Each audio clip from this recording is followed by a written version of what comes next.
এত রাগ করছো কেন? আমি রেডি হয়ে গেছি তো, চলো। কোথাও বেড়াতে গেলে মেয়েদের তো সাজুগুজু করতে একটু টাইম লাগে বলুন, তাতে কি ছেলেদের রাগ করলে চলে? এটা তো সবার ঘরে একই কথা। তবে আমরা আজকে বেরিয়ে পড়েছি কেওঁঝড়ের ভীমকুণ্ড দেখতে যাওয়ার জন্য। এরপরে প্রথমের দিকে আমরা কেওঁঝড়ে প্রায় কয়েক মাস ছিলাম, তো সেখানে আমরা কয়েকটা জায়গা ঘোরাঘুরি করেছি আর আপনাদের জন্য ভিডিও করেছি। হ্যাঁ, আমাদের বিয়ের প্রায় এখন 2 বছর হতে যায় আর আমি এখন ভিডিওগুলো আপলোড করছি। এগুলো প্রায় বিয়ের 1-1.5 মাসের মধ্যেই ঘটেছিল, কিন্তু এতদিন ধরে আমি এতটাই ল্যাথখোর যে আমি ভিডিও এডিট করতেই পারিনি। এতদিন ধরে শুয়ে বসে কাটানোর পর আজকে ভাবলাম না, একটা জায়গায় ঘুরতে গেছিলাম, স্মৃতি হিসাবে ইউটিউবের পাতায় রেখেই দেই আর সবার সঙ্গে একটু শেয়ারও করে দিই। ওই জন্য আজকে বসে গেলাম এডিট করতে।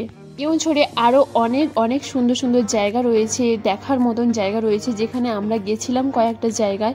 আর আমি উড়িষ্যাতে আসার পরে একটা জিনিস খুব ভালো ফিল করছি, উড়িষ্যার প্রাকৃতিক পরিবেশ খুব সুন্দর।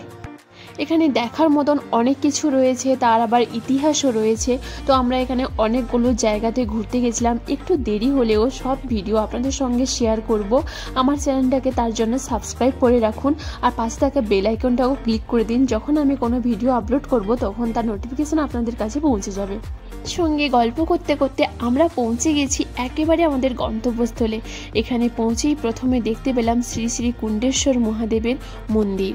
এই মন্দিরটি এখানকার সৌন্দর্যকে আরও মধুর করে তুলেছে। এখানে নাকি 2টো কুণ্ড রয়েছে, একটা ছোট কুণ্ড, একটা বড় কুণ্ড। পার্টিকুলার কেওঁঝড়ে যদি আপনারা ঘুরতে যেতে চান তাহলে কিন্তু আমি বলবো বর্ষাকালে গেলে ভালো, কারণ ওইখানে যেহেতু বেশিরভাগ ওয়াটারফল, তো জলটা একটু বেশি থাকলে দেখতে খুবই ভালো লাগবে। প্রথমেই ভগবান ভীমের একটা মূর্তি রয়েছে, ওখানে আমরা প্রণাম করলাম, দর্শন করলাম, তারপরে আমরা কুণ্ডের দিকে এগিয়ে চলেছি। জায়গাটা না অনেকটা এরিয়া জুড়ে রয়েছে, মানে যদি এখানটা পুরোটা আপনি কভার করতে চান, ঘুরতে চান, তাহলে আপনাদেরকে অনেকটা সময় হাতে নিয়ে বেরাতে হবে, যাতে পুরোটা হেঁটে হেঁটে ঘুরে দেখতে পারেন। 2 সাইডটা ভালো করে বাঁধানো ছিল এবং ভালোভাবে রাস্তা বানানো রয়েছে প্রত্যেকটা জায়গাতে যাওয়ার জন্য। আর 2 সাইডের দৃশ্য তো আপনারা দেখতে পাচ্ছেন, এতটাই মনোরম আর ভয়ঙ্কর।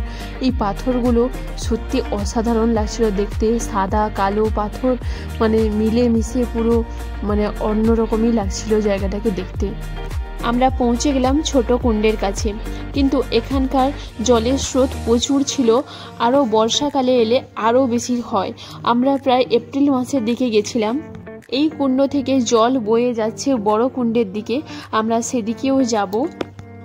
জানেন তো এই জায়গাটাকে নিয়ে একটা পুরাণ কথাও রয়েছে। মহাভারতের সময় পঞ্চপাণ্ডব অজ্ঞাতবাসে এখানে এসেছিলেন, আর ওই সময় মহারাজ ভীমের জলের অভাব হয়েছিল, ওই জন্য তার গদা দিয়ে এখানে প্রহার করে এই কুণ্ডের সৃষ্টি করেছেন।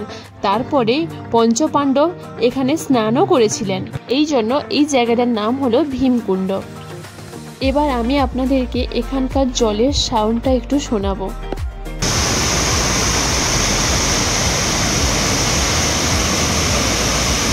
আমরা ওখানটায় ঘুরতে গেছিলাম আর ওই জন্যই আপনাদের সঙ্গে শেয়ার করছি।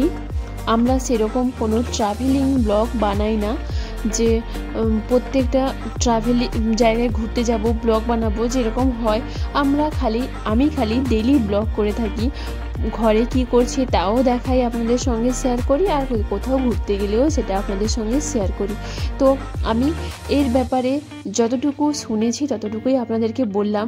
ডিটেলসে বেশি কিছু আমি জানি না, ওই জন্য আমি বেশি কিছু বলতে পারলাম না। তবে জায়গাটা সত্যিই খুব সুন্দর, আর আমাদের কাছে তেমন কোনো ক্যামেরা নেই যে জায়গাটাকে আরও ভালো করে আপনাদের সামনে ফুটিয়ে তুলব। আমরা মোবাইলে যতটুকু পেরেছি ভিডিও করে এনেছি। এখানে ছোট কুণ্ড থেকে বড় কুণ্ডের দিকে যেতে অনেকটা মানে রাস্তা রয়েছে, আর একটা জঙ্গলের মধ্য দিয়ে যেতে হচ্ছে। আর এখন প্রায় দুপুর গড়িয়ে বিকেল হয়ে এসছে, আর সময়টা জঙ্গলের মধ্যে দিয়ে যেতে একটু ভয়ও লাগছে। আর খুব তাড়াতাড়ি আমাদেরকে এখান থেকে বেরিয়েও যেতে হবে, কারণ এখানে থাকাটা ঠিক নয়, এত মানে আরেক বেশি দেরি করা। ওই জন্য তাড়াতাড়ি করে জায়গাটাকে যতটুকু পেরেছি কভার করেছি। আর কিছুটা জায়গা তো আমি দৌড়ে দেখে নিয়েছি। দূরে ওই যে ঘরটা দেখতে পাচ্ছেন, ওই ঘরটাও বানানো হয়েছে। সেখানে গিয়ে আপনারা সেখান থেকে পুরো জায়গাটাকে ভালো করে দেখতে পারবেন। আর ওখানেও অনেকেই গেছেন, কিন্তু আমরা যেতে পারিনি, এতটাই কম সময় ছিল। আর এই যে জায়গাটা দেখছেন, এটা হলো বড় কুণ্ড। সেই ছোট কুণ্ড থেকে জলটা এই জায়গাতেই আসছে। আর এর গভীরতা কত সেটা মানে এখনও জানা যায়নি। প্রচণ্ড গভীর এরকমটাই শুনেছি।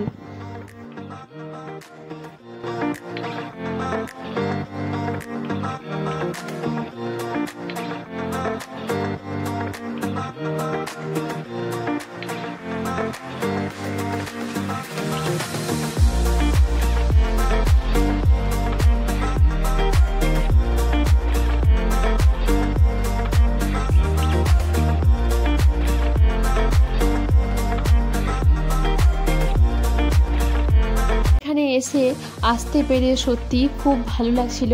আমি আমার হাজবেন্ডকে অনেকবার ধন্যবাদ জানিয়েছিলাম।